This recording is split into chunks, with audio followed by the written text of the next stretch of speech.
Good evening, ladies and gentlemen. Welcome to another edition of Bring the World Home. Bring the World Home is a production of the Returned Peace Corps Volunteers of Hawaii, and it's a program in which each week we explore the experiences of a volunteer who served in one of the 132 countries around the world that the Peace Corps serves. Today we have with us Mr. Joe Shannon. Joe, welcome to the program. Thank you, Chip. We're very happy to know a little bit about what you're going to be doing, because you served in a country which is Jamaica, and you were there from what 2003 year? to 2005, August. Right. Well, we're over here in the Central Pacific, just for our viewers, out in the middle of nowhere, and Jamaica, probably most people know, is in the Caribbean Sea. Is it Caribbean or Caribbean? Caribbean is what they say. And Jamaica is a fine little island, and you were there so recently that you're about my age, so I must inquire, what brought you into the Peace Corps in the first place? Well, Chip, my wife and I were doing comfortably in our jobs. We were both reasonably happy and busy. And one day my wife asked me if I'd ever thought about joining the Peace Corps. And I said yes when I was around 20. And she said, well, how about doing it now? And I said, yes, I would. And that's what it took. And we both put in our paperwork, and because of our age, the Peace Corps takes a little while longer to check your medical records and things like that to make sure that you're all right and that you don't have any pre-existing conditions that would inhibit your serving in the Peace Corps. So we put in our paperwork, and almost 2 years later, by the time we were able to get our affairs in order as well as our medical paperwork, and then we went off. Well, that seems almost too simple. I'm surprised that it took almost 2 years for you to be able to move off to an assignment. But let me ask you, when you put in an application for our viewers who might be interested in going into the Peace Corps, the process is you apply. Do you get to choose or say, I'd like to go to Jamaica, or I'd like to go to the Riviera? Or You can ask for areas, not necessarily a country, and then they don't promise you anything. However, they will indicate, for example, that they may have some openings that might be in a warm weather climate, if that's what you asked for, which is what we did. Okay. And in our case, they suggested that if we took French, that would enhance our ability to get to a warm weather climate. So we immediately started looking at places that might speak French, and immediately started thinking of Africa. But we went to school at the University of Hawaii every Thursday, taking French for a year, and then we ended up in Jamaica, where they speak English. But sometimes that works that way. Well, that enabled you to go to a place that we see quite often in advertisements, and they make it look very glamorous and luxurious as a vacation destination, if you will. But that's kind of contrary to what Peace Corps life is supposed to be like. How did you find Jamaica when you finally got there? Well, there's a rather stark contrast between Montego Bay and the Grill, which is on the west coast of Jamaica, and where those advertisements come from. Okay. And being down near the Black River area, where we were stationed at a place called Treasure Beach. I have a map here. Can you show me where you were exactly? Yes, it was about an hour from Black River, south, east of Black River. And so your assignment there, your situation was different than some of the guests that we've had on the program, because both you and your wife were volunteers, both in service to the country. Yes. You were a school teacher? When I originally got there, my assignment was to design a computer lab, which was a challenge since I had never done anything like that before. Were you computer literate, or? Barely. Well, yes, I was barely literate, but not in the area I didn't have expertise in designing a lab, Yeah, but that's one of the challenges of Peace Corps. that's right. At any age, you discover that you can do something. Mhm. And when I was talking to one of the people down there when I first got the assignment, they said, "You know more than we do." Okay. And it's amazing with a little bit of Google and friends and electrical engineer friends and things like that, and all of a sudden you can come up with plans and do things you didn't think you could do. Well, that is one of the great things of Peace Corps service. It provides the opportunity for us to stretch our envelope and come up with something for the country we're serving, our host. And one of the things that I'd like to explore a little bit with you is that as a retiree, I guess, at approximately that point, and maybe I'm making an assumption, you seem like a vital young man to me, but a lot of people believe that Peace Corps is just for young people. And so you obviously must have had a lot of life experience prior to going into the Peace Corps, where Peace Corps tends to provide a lot of life experience for the younger volunteer. But my question is, did you find that your life experiences, your wisdom that you had gained over your time prior to Peace Corps, served you well in contrast to, say, observing your fellow volunteers in Jamaica? I think it works well for either young people or people of our age. In case of young people, they're just starting out. They have an enormous amount of enthusiasm, but as you said, very often they don't have any life experiences. And when they deal with the community, they deal very well with some aspects of the community. On the other hand, at our age, we're able to deal with older people easier, in my opinion. Mm-hmm. We're able to talk to them. They recognize we're the same age, that they can talk about their children, and they know that we understand because we have children, and that's very often a common ground. Mm-hmm. And so, yes, I think at our age, we definitely can fit in as easy or easier than the young people. Well, that's a great observation because, first of all, the size of the group or the number of volunteers in your area in Jamaica or in Jamaica altogether was about how many? How many people? At the time, our group consisted of 74 people, I think, when we first went. Oh my. But there is a pretty large attrition rate in Jamaica, and we lost over 50% of our group during the 2 years that we were there. Mm-hmm. And so, were you the only older people in the group? There were some older people. There were several. One lady was in her 70s. She was stationed in Kingston. We were out in the rural part of the country where we were. It was a small fishing village. So it was a different kind of lifestyle.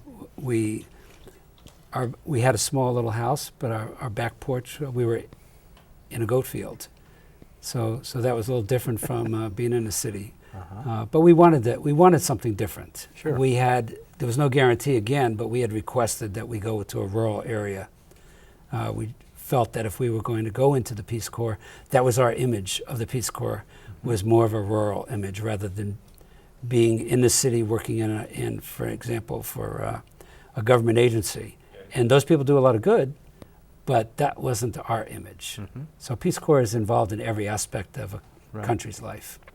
Now, in our discussion prior to the show today, you were telling me that you had been in the Air Force for a number of years, 25 years, 25 if I remember years, right, yes. and then had become a school teacher. And you're the great thing for our viewers, one of the great things about Peace Corps service is, as you're indicating, you're able to kind of finesse to a certain degree your experience, the type of experience, but not necessarily the quality of the experience.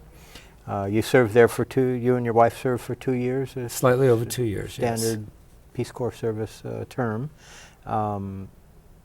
You got along well with the people that you lived around, and did you feel that you could relate to them as a volunteer and as an American in Very- their community? Very much so. Yes, we had people that we got along very well with. We had a lady who lived out back that we rented from, and Miss Vita.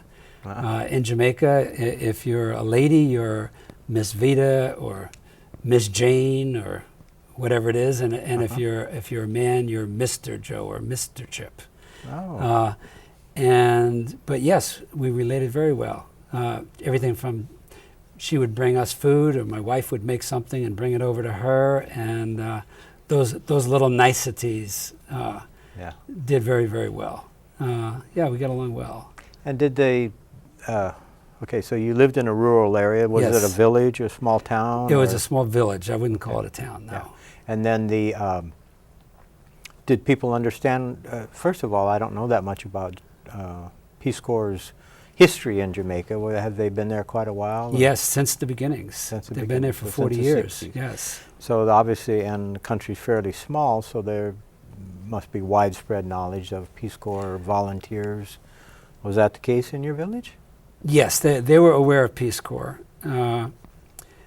but it was rather unique at the time for my wife and I because we were a little bit older, and we were a couple, and that definitely made a difference rather than just being a single young person, because like I said, we got along differently with the elders, let's put it that way, of the community, and she worked with the women of the community.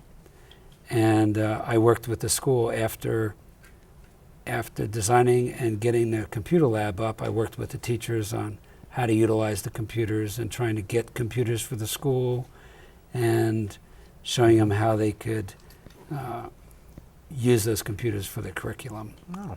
As well as once a week I went to an orphanage, which was in Black River, about 40 minutes away.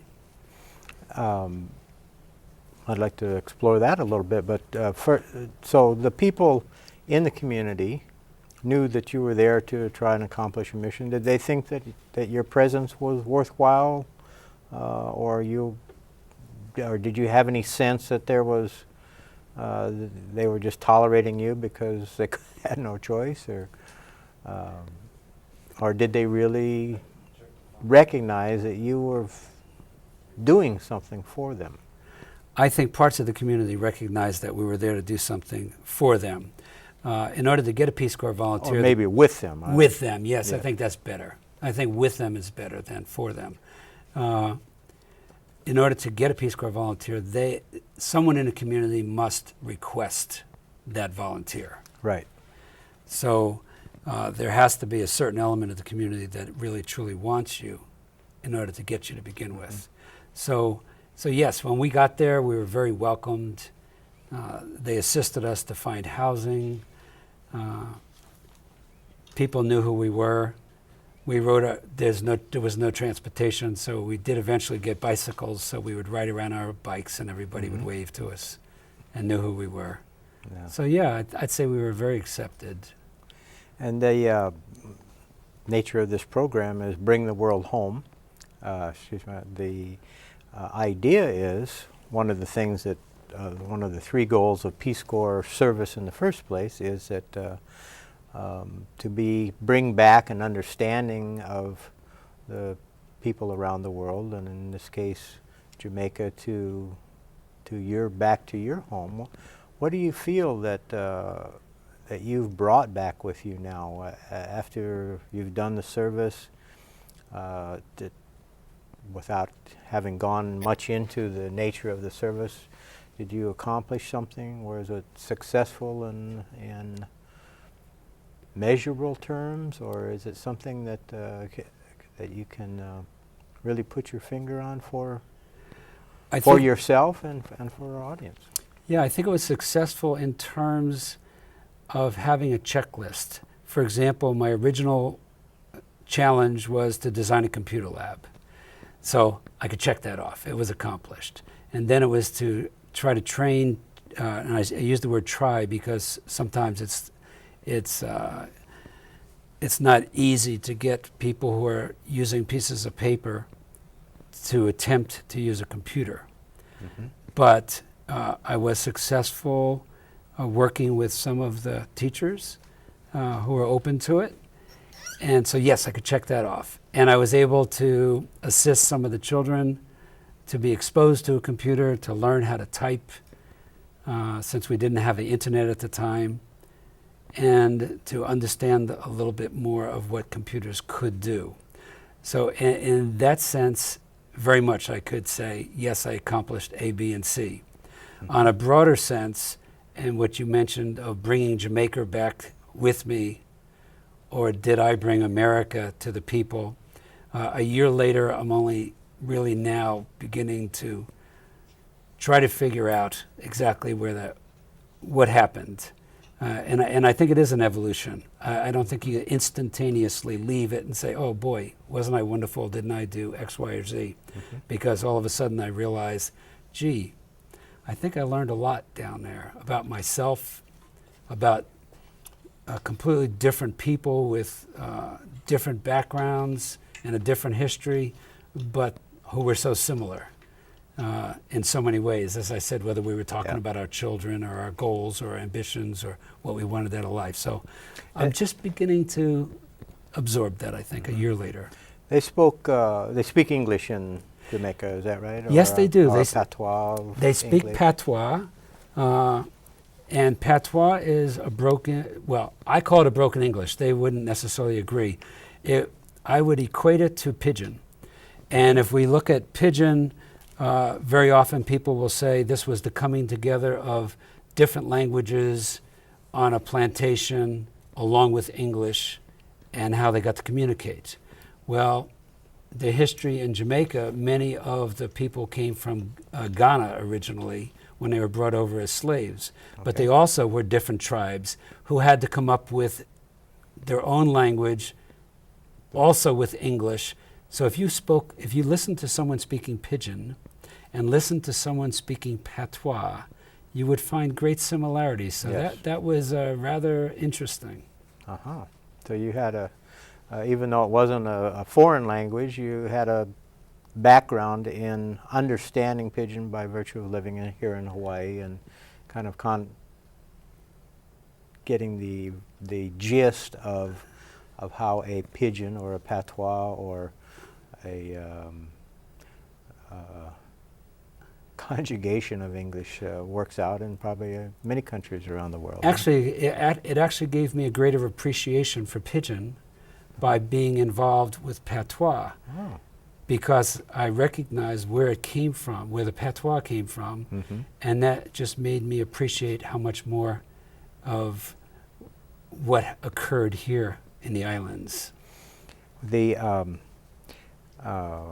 question occurs to me now that if you had it to do again, would you try to do this similar process that you went through in Jamaica and getting involved in the Peace Corps in Jamaica, or would you like to do it differently if you were going to do it different, if you were going to do it again? I think if I was going to do it again, I would be less task-oriented.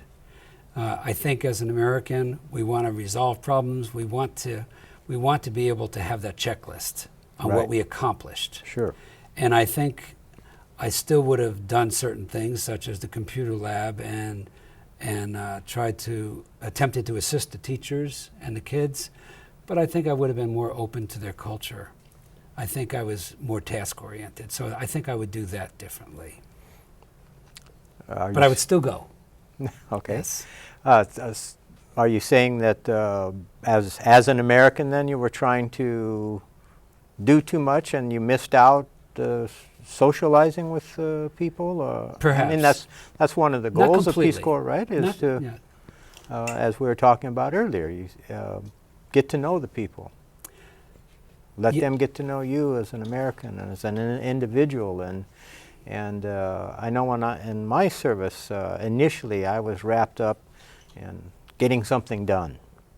And is that what I'm hearing?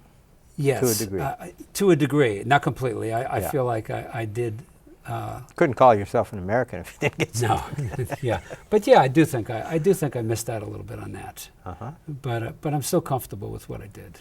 Well, that's and I didn't mean to imply that you wouldn't be, because No. it sounds like that, like you, likely both you and your wife might have had a great impact on the community. Are you still in touch with anybody from there? Or?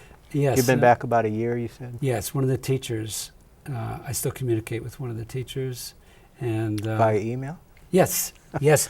When she's up, it's not always easy there. Uh-huh. But yes, we do communicate by email, and she just got her degree, and at the time I had attempted to assist her with that, and because at the school that I was at, there was only one teacher who had a degree out of the 7 teachers when I first arrived, and since then 2 of the teachers have gotten degrees, and I had worked with them and the computer, so that was fun and gratifying for me, and I do keep in touch with one of them. Yes. Yeah, well, that's really wonderful. Your ability to foresee things as an experienced person might have made a difference in your experience, but can you share any anecdotal surprises that, or something, expectation that you might have had that proved to be totally erroneous or humorous, or yes, something really I'll out of your? I'll give you one example, and this teaches you a little humility. One of the teachers that I worked with had a map of the Caribbean, and it was about this long by about this wide, and she would tape it onto their blackboard, which was really wood, painted black. But and that's how she would teach about the Caribbean to the kids. Well, I was able to get a laptop computer from a doctor who donated it, and then I was able to get a current multimedia encoder program where we could take the globe, for example, and spin it and zoom in and out of Jamaica and the Caribbean, and gave you all the information you'd ever want, encyclopedic type of information and pictures, and just Virtual atlas. I thought was wonderful. And I went through the entire thing with her. She understood how to use it, how to show the children, how to go from Jamaica to Ghana, where they originally came from, and show the similarities. And right after going through all of this with her, the next day I was in school, and I happened to look into the classroom, and she had the piece of paper taped up, and that's what she was giving her lesson with.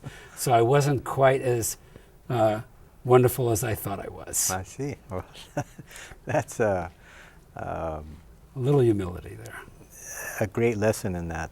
Yes. And the idea that that technology is so great is not just an American supposition.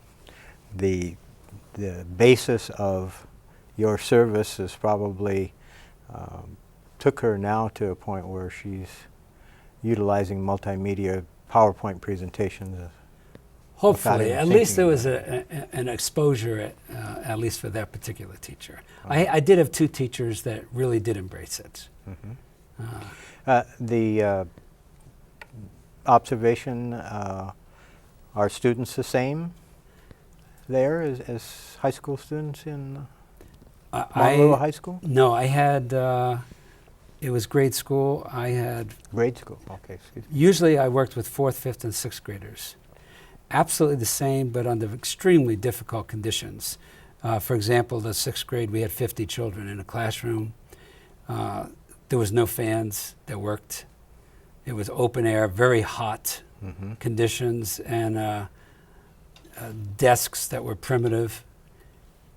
And I thought the kids were actually fantastic considering those But conditions. they would be able to put up with that. And Absolutely, and extremely challenging for the teachers. yeah. But basically the kids were kids. And probably similar to here in America, you had the kids who were, for whatever reason, wanted to learn something, were sitting in the front.